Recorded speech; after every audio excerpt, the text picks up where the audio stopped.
మనసుకు హాయి గొలిపే పాటలు, బృందావనమది అందరిది, గోవిందుడు అందరి వాడేలే, రాబోయే చందమామ.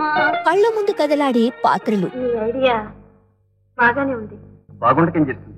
ఐడియా లేకపోతే ఈ ప్రపంచమే లేదు. ఏమండి, ఆ అమ్మాయిని చూస్తుంటే మన మహాలక్ష్మి జ్ఞాపకం వస్తోందండి. నీకే కదా నాకు కూడా. నాటికి నేటికి ఇంటిల్లి పాదిని అలరిస్తూ తెలుగు చిత్రసీమలో చిరస్థాయిగా నిలిచిపోయిన కమనీయ చిత్రం మిస్సమ్మ.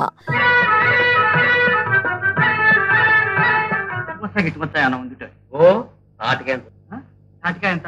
అదేమన్నా ఎనుక్కరా? 12 జనవరి 1955 విడుదలైన నేటికి వినోదాలను పంచుతున్న చిత్రం మిస్సమ్మ. పంతులు గారు, ఇవాళ మా అత్తయ్య పుట్టినరోజు పండగ.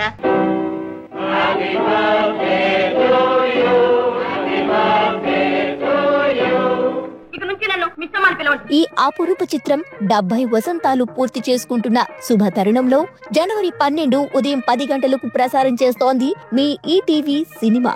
మిస్ అవ్వకుండా మిస్సమ్మను చూసి ఆనందించండి.